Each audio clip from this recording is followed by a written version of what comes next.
Olá, turma.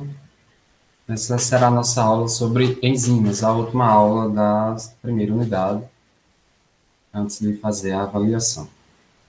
É uma aula que continua, porque grande parte das reações bioquímicas que são realizadas no nosso corpo, as enzimas são as responsáveis e grande parte delas são proteínas. Então, muita coisa do que a gente viu sobre proteínas se aplica também a enzimas.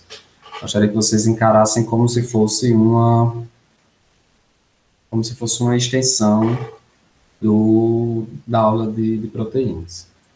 O que eu planejei para vocês nessa aula, e gostaria que no final vocês tivessem condições de responder, seria a gente conhecer um pouco o que é uma enzima, em termos de estrutura, como é que acontecem, quais são os modelos que tentam nos explicar as reações enzimáticas, quais os fatores que interferem, como a gente pode regular. Então, é uma aula bem simples, considerando que em outros momentos do curso, ou para quem for fazer bioquímica, vai ter a oportunidade de estudar mais aprofundado enzimas e sua atividade. Bom, então começando como que são enzimas, seria a nossa pergunta principal. Eu poderia dizer a vocês que são componentes celulares que aceleram reações químicas em condições fisiológicas, o que as pessoas costumam dizer de catalisadores biológicos, ou aceleram, realizam as reações químicas que acontecem nas células. E, de fato, é assim que acontece. Vocês podem ver nesse quadro que as enzimas, exemplos de algumas enzimas e como as reações acontecem de forma não catalisada por elas e catalisadas. Então, a velocidade é muito maior, ou seja, as condições são muito melhores na presença dessas enzimas. E é assim que a gente vai ver em bioquímica em grande parte do nosso conteúdo. E é por isso que a gente precisa, pelo menos, saber quem são, sua estrutura, porque essas reações químicas colocadas, né, nesse painel são, não só nesse painel, mas pensando no funcionamento da célula como um todo, são responsáveis pela sobrevivência da célula, sobre a grande parte, sobre como a gente produz energia, como a gente gasta energia, como a gente faz a, a célula existir e ter vida. E muitas vezes essas enzimas também estão envolvidas em processos patológicos. Então, há muitos exemplos de fármacos ou medicamentos que atuam sobre essas enzimas. Então, é um conteúdo que vocês vão ver em diversas disciplinas ainda do curso. Continuando aqui em termos estruturais, nós temos um modelo hipotético de uma proteína com duas subunidades. Como você já conhece o que significa isso, né? E aí essa proteína, né, nessa imagem aqui, ela se configura como um enzima, e aí para ser enzima vai precisar de uma pequena região, imagine que seria essa cavidade, uma região que vai atuar sobre um substrato, ou em algumas situações vários substratos, né? Colocando essa imagem para a gente entender o que significa, tem um substrato só. Então, o substrato vai se ligar na enzima em uma região específica. Essa região específica nós chamamos de sítio ativo da enzima. E as regiões não sítio ativo nós consideramos, de maneira mais genérica, como região alostérica da enzima. Então, quando essa proteína chega na sua conformação nativa, tem que ser de um dobramento capaz de expor o seu sítio ativo para interagir com o substrato e produzir um produto dessa reação. Parece redundante, mas é exatamente assim. Então, substrato a quem se liga na enzima e o resultado da reação química nós chamamos de produto. E assim acontece para basicamente todos. Nesse esquema vocês conseguem ver bem direitinho o que eu estou falando. O bloco verde seria a enzima e essa região aqui de cima seria o sítio ativo. Por quê? Porque é uma região que se encaixa perfeitamente com os substratos, que no exemplo aqui são dois aminoácidos. Esses aminoácidos vão se ligar, ou os substratos vão se ligar no sítio ativo, forma o que nós chamamos de complexo enzima-substrato, ou seja, não ocorre reação bioquímica se não tiver uma ligação com o substrato, né? Então, a reação acontece, nesse caso, vai ser uma reação de síntese de um peptídeo, que você, peguei um exemplo que vocês também já conhecem, né? Então, é liberado ao final da reação o produto, e aqui a enzima volta ao seu estado inicial, por ser um catalisador, para fazer uma nova reação bioquímica. É mais ou menos assim que as coisas acontecem. Existem alguns modelos para tentar explicar isso. O principal deles, e o mais antigo, é o modelo chave-fechadura, que traz para a gente informações importantes sobre especificidade dessa atividade enzimática. A enzima não trabalha sobre qualquer substrato. Existe uma especificidade que pode variar de muito alta a relativamente muito baixa.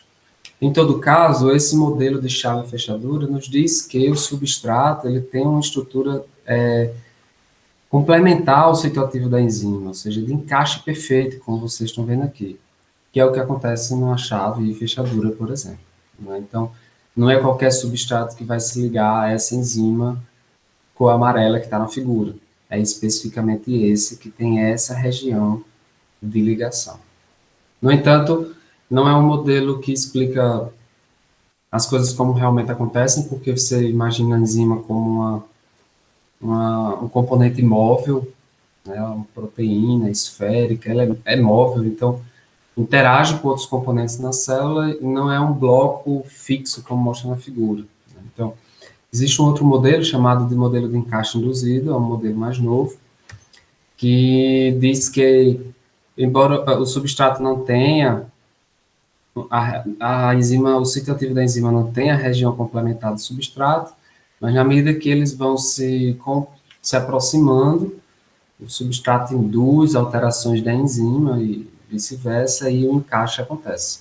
Ou seja, a enzima se liga ao substrato e a reação bioquímica acontece a partir desse complexo enzima-substrato. Então, esses são os dois principais modelos que explicam um pouco de como as enzimas funcionam, né? Então, é interessante que vocês saibam que na estrutura da enzima tem que ter o cicloativo interage com o substrato, o produto é o resultado final da reação. A gente não pode confundir esses termos, né? Eu trouxe para exemplificar mais uma vez o exemplo da amilase. A amilase, tudo que terminar com ase é uma enzima, então é uma enzima que atua sobre o amido, como vocês estão vendo aqui nessa imagem. Ela está aqui em azul, vai interagir com regiões do amido, que tem esse tipo de ligação. Vocês não viram ainda na disciplina, então não preciso explicar agora. Então veja que ocorre um encaixe entre a enzima e o substrato, e aí a enzima realiza a sua reação, que é a reação de quebra, de hidrólise desse amido. Então o amido começa a ser quebrado, picotado, graças à ação da enzima. É uma enzima que nós produzimos, por exemplo, nas glândulas salivares e no pâncreas. É muito útil para a digestão de carboidratos da dieta, do tipo amido, claro. Então, essa figura coloca bem para a gente a função de uma enzima tão importante como essa. E aí essas enzimas podem ser agrupadas em vários tipos. Assim, a quantidade a diversidade de enzimas é muito grande, então a gente tenta dividir em famílias. Então, são 6 grupos principais que tem a ver com o tipo de reação que essa enzima faz. Então, se a enzima faz uma reação de óxido-redução, nós chamamos ela de óxido-redutase, ou ela pertence à classe das óxido-redutases. Dentro dessa classe existe uma grande quantidade de proteínas. E assim vai. Temos transferases, que fazem transferência de grupos, hidrolases, cujas reações envolvem a água, a amilase da imagem passada, como ela faz quebra do amido com participação de água, a gente colocaria ela como uma hidrolase também, né? Então, e assim por diante.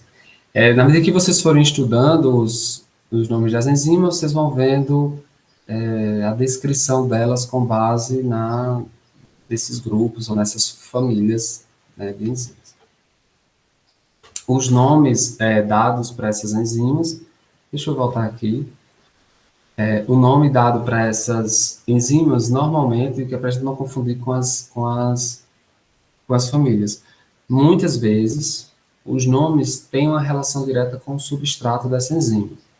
E aí eu vou voltar aqui ao amido novamente. O amido é o substrato da enzima, por isso que o nome dela é amilase. E assim nós temos lipases, peptidases, DNases, ATPases e assim por diante. Em algumas situações a gente vai ter o nome da enzima que a sua primeira leitura não faz uma referência ao substrato, mas aí vocês vão conseguir entender de acordo com a classificação também. E toda vez que terminar com ase, significa enzima. Então, percebam que tudo aqui termina com ase e vai ser assim até o final da aula. Bom, para as enzimas realizarem essas funções de reações químicas ou bioquímicas, elas precisam existir em um ambiente que favoreça a sua reação. Então, existem fatores que atrapalham a ação da enzima e existem fatores que auxiliam na atividade enzimática. Então, vamos começar com os ativadores enzimáticos, que seriam aqueles componentes ou aquelas situações que auxiliam no trabalho do enzima. Então, eu gostaria de começar com aquelas enzimas que são produzidas numa forma inativa ou numa forma precursora inativa. Isso é muito comum para as peptidases presentes no nosso sistema digestório. Então, o quimiotripsinogênio, por exemplo, é uma proteína, uma enzima que tem ação de hidrólise de proteínas oriundas da dieta. Então, quando é produzido esse quimiotripsinogênio, esse quimiotripsinogênio, isso nos chama de digestório, vou colocar assim de maneira geral, ele é produzido na forma inativa, justo para que a gente não tenha quebra das proteínas do nosso próprio corpo. Então, somente quando ela é lançada na luz do intestino e tem acesso a um ambiente favorável, ela pode ser transformada na sua forma ativa, ou seja, quimiotripsina. Isso acontece com o pepsinogênio também, que se transforma em pepsina no estômago devido à ação do pH. É muito comum, né? Então, toda vez que vocês ouvirem esse sufixo gênio no final, eu estou falando de uma enzima inativa e por alguma ação do ambiente ou até mesmo a ação de uma outra enzima, ela pode se tornar ativa. Isso é uma forma da gente se proteger um pouco da ação dessas proteínas. E aí existem vários outros exemplos, a depender do livro ou até mesmo da disciplina. Bom, além disso, gostaria de fazer um destaque para o que nós chamamos de cofatores ou moléculas ou componentes que se ligam na enzima e auxiliam na sua atividade. Né? Então, nesse exemplo aqui, nós temos uma proteína que está inativa, e na medida que ela se liga ao seu cofator, como vocês estão vendo aqui do lado, essa enzima ganha a possibilidade de interagir com os seus substratos. Ou seja, sem o ativador, fica muito difícil dessa enzima trabalhar e exercer a sua função. Essa é a real função de um ativador enzimático. Nós temos alguns exemplos nos sistemas biológicos.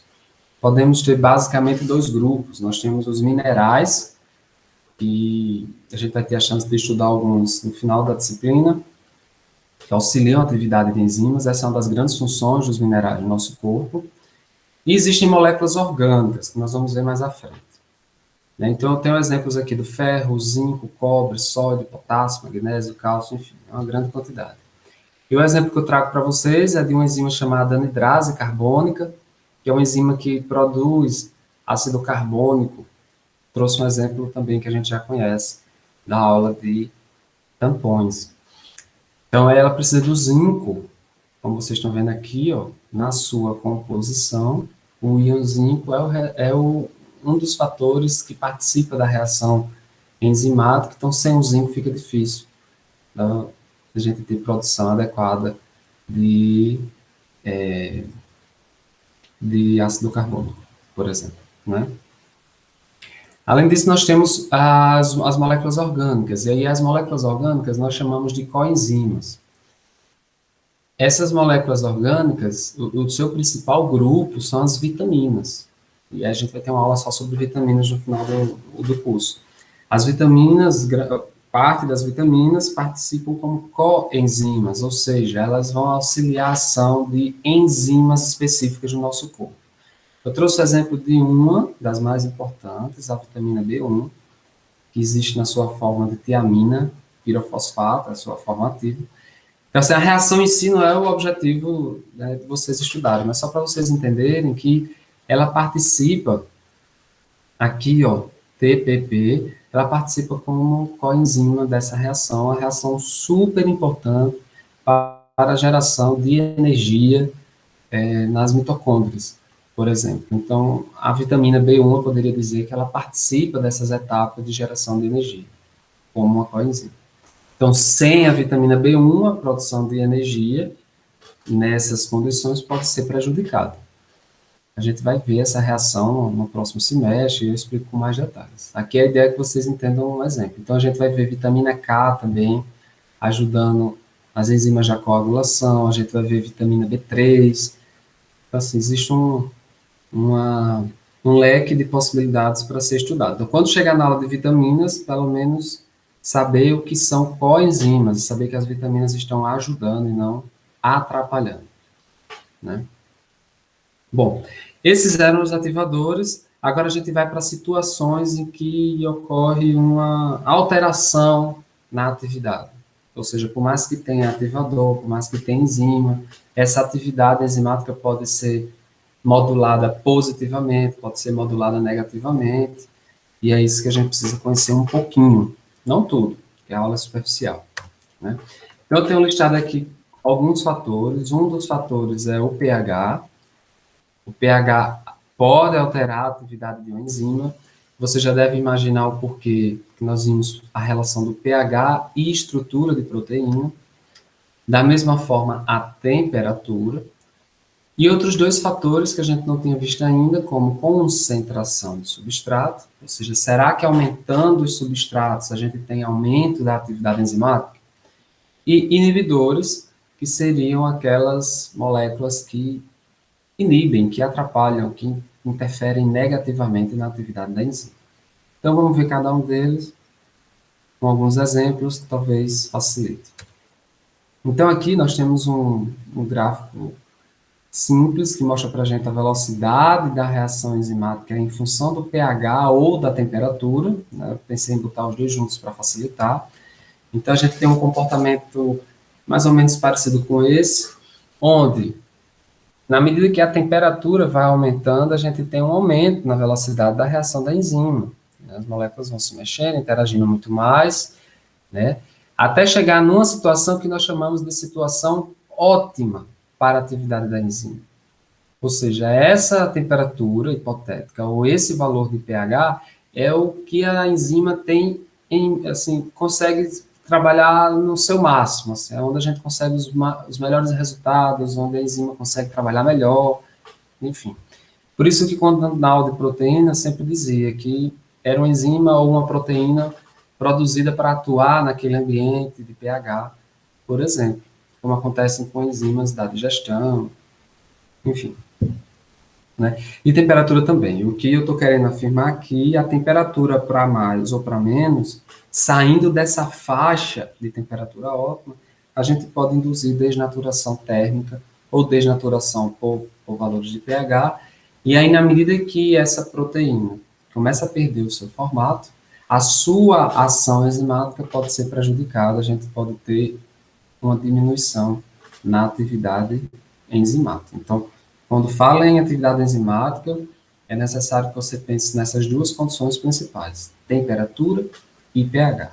Seja para um trabalho no laboratório, seja para pensar no corpo humano como um todo, como a gente estudou em acidose e alcalose. Então, tudo aquilo que a gente já viu sobre desnaturação é aplicado aqui, por isso que eu estou falando de forma mais sucinta. Aqui alguns exemplos de como vocês conseguem assim, comparar como 3 proteínas presentes na nossa digestão trabalham com pH completamente diferente. Então, pepsina tem o pH ótimo em torno de 2, é uma proteína que atua no suco gástrico. Por mais que a gente pense que é muito ácido, poderia fazer mal, mas para a pepsina é o pH ideal.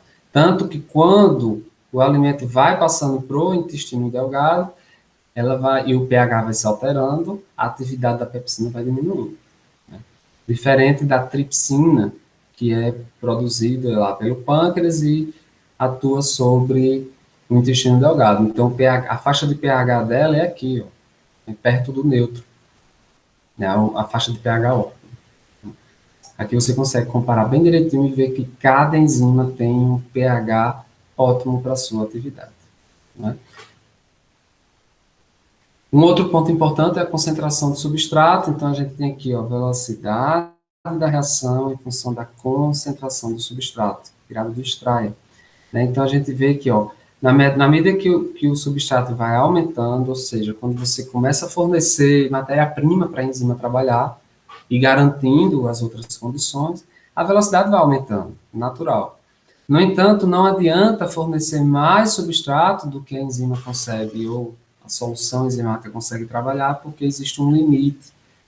Imaginem que todas as enzimas desse ambiente já estejam ocupadas, atuando sobre um determinado substrato. Então, se você exacerba a quantidade de substrato fornecido, essa enzima não vai ter... O resultado, em termos de velocidade ou de quantidade de substratos produzidos, não vai ser alterado, de produtos produzidos não vai ser alterado mais. Então, existe um platô, existe um limite. O substrato, ele estimula, ele aumenta a velocidade da reação, mas existe um limite para essa atividade. Né? A enzima atinge um valor máximo, não consegue ultrapassar mais do que ela consegue trabalhar. Então, essas são as condições mais interessantes, assim, ó, pH, temperatura e concentração do substrato, tudo isso deve ser pensado quando se trabalha com enzima, quando for fazer alguma análise em material biológico, como os líquidos, os fluidos do corpo humano, ou for trabalhar com análise de alimento. Essas são condições que precisam ser obedecidas para cada enzima que você esteja estudando, por exemplo. Além disso, nós temos os inibidores, e aí é um quadro à parte, na parte final da aula. São substâncias, moléculas, componentes, toxinas, que de alguma maneira interagem com a enzima e atrapalham a sua atividade. Vejam que, ó, nesse gráfico do produto formado em função do tempo, a gente tem uma velocidade ideal, ou seja, sem inibidor, me desculpe, eu botei ativador aqui, sem inibidor. Então, com o inibidor, o tempo necessário para a gente ter efeito é muito maior, ou seja, o inibidor está atrapalhando a ação da enzima. Então, nós vamos ver aqui alguns tipos de inibidores, formas que a gente tem, pelo menos para o primeiro período, forma que a gente tem de intervir nessa atividade enzimática, bloquear.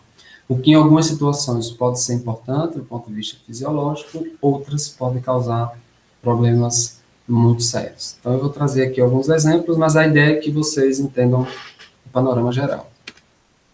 Existem 2 grupos principais de inibição. Existe inibição que é chamada de irreversível, o nome já diz tudo. É uma inibição que não se desfaz, a enzima perde por completo a sua capacidade de atuar. E existe uma inibição reversível, ou seja, o inibidor interfere, mas essa interferência se desfaz e tudo volta ao que era antes. Então, isso é o conceito de reversibilidade. Então, vamos começar pelas irreversíveis. Isso se dá porque ocorre uma interação muito forte entre o inibidor e a enzima. Por isso que eu coloquei aqui uma interação covalente, ou o inibidor destrói o grupo funcional da enzima e ela perde a capacidade de atuar. Esses são componentes muito sérios. Trouxe o exemplo de um, na verdade é uma substância utilizada como pesticida, como substância utilizada na agricultura de grande escala, os organofosforatos, que são os componentes responsáveis por inibição da acetilcolinesterase. Então, Só para vocês entenderem como tudo acontece, eu vou explicar aqui essa figurinha. Numa comunicação sináptica, nesse caso aqui, colinérgica, né? Esse neurônio produz acetilcolina, que vai se ligar em seus receptores no neurônio frente, neurônio seguinte, ou na porção do neurônio seguinte, e vai conduzir a informação que se deseja. Como vocês não viram fisiologia ainda, nem farmacologia, vai ficar mais difícil de entender. Então, é só para a gente compreender mesmo, de maneira geral. Esse seria o caminho normal, né? E aí, para a gente controlar a concentração da acetilcolina nesse ambiente, é necessário a gente produzir uma enzima que degrada a acetilcolina. Então, nós produzimos acetilcolina para atuar sobre os seus receptores, mas a acetilcolina demais pode fazer mal. Então, a gente vai lá e controla a concentração dela por meio dessa enzima. Isso é o funcionamento fisiológico, normal. O que é que os organofosforados fazem com esse indivíduo? Eles inibem a acetilcolinesterase.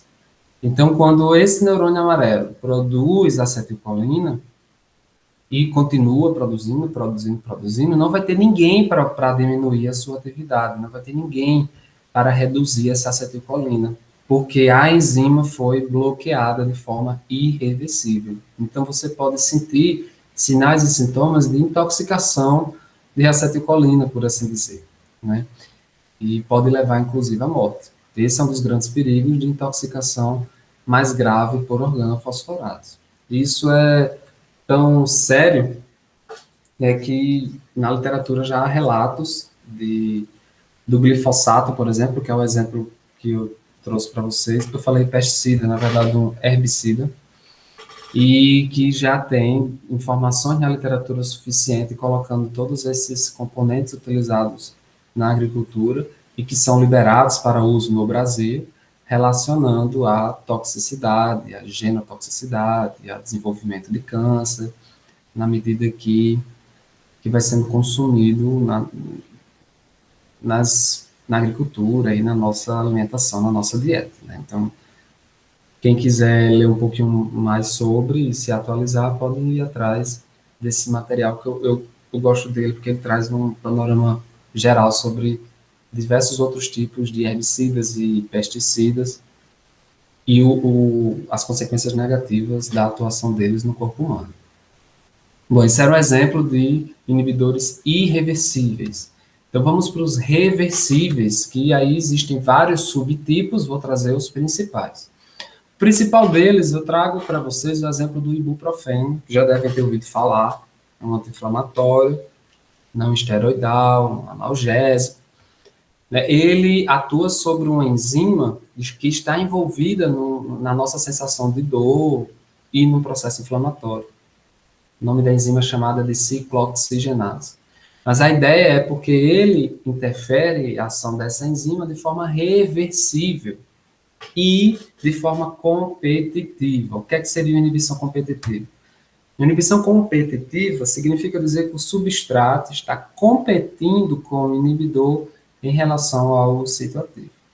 Então, como é colocado nesse esquema, muitas vezes o inibidor não é, obviamente, o substrato, mas muitas vezes ele tem um formato parecido e causa um certo engano na enzima, digamos assim. Então, a enzima, onde está com o inibidor, o substrato não consegue se ligar e, consequentemente, a enzima não produz o seu produto. Que, nesse caso, é uma enzima que causaria inflamação. Então, na presença do inibidor, a gente tem menos processo inflamatório, sensação de dor, por exemplo, né? Então, conhecer a enzima, a forma como ela trabalha, é importante, inclusive, para produzir moléculas novas ou a gente entender como determinadas substâncias funcionam. Esse esquema era para explicar a forma competitiva. Mas há outras formas, como não competitiva, que aí que é que eu trago para vocês, de algumas substâncias utilizadas no tratamento da AIDS, que são inibidores da transcriptase reversa do HIV, que é uma enzima que auxilia na reprodução do vírus nas nossas células. Então, como é que isso acontece? A inibição é dita não competitiva quando o inibidor ele não interage com o ciclo ativo da enzima. Então, ora, o inibidor, assim que se liga na enzima, modifica, claro, a sua conformação nativa, sua conformação terciária, e essa nova conformação pode não reconhecer mais o substrato, ou seja, a enzima ela perde a sua capacidade de realizar a reação bioquímica. Então, não há competição, são inibições reversíveis porque a interação é fraca, não é a interação forte como a ligação covalente. Então, esses são os principais grupos. Existem diversos outros, que aí vocês vão ver à medida que o curso for avançando. A aula aqui é só para trazer um panorama geral, né? Então, como a substância, o sildenafil presente no Viagra, é um dos exemplos. Dentro do captopril, que é utilizado como antihipertensivo, né? Então, existem inibidores da enzima que converte angiotensinogênio, né? Então, assim, existem vários exemplos de enzimas que são alvos de substâncias que vocês vão aprendendo ao longo do curso. É interessante apenas que vocês saibam que tipo de inibição é essa, que é uma inibição reversível, irreversível. Essa é a mensagem principal, né? Então, no finalzinho da aula, eu gostaria que vocês pudessem, pelo menos, responder essas perguntinhas básicas do que seriam enzimas, como as enzimas funcionam em termos estruturais, como é que a gente pode regular a atividade de uma enzima em relação às condições do ambiente, como pH, temperatura, substrato, e o que é que são inibidores enzimáticos e os tipos. Dessa forma, eu acredito que vocês consigam desempenhar bem o conteúdo de enzimas. Muito obrigado.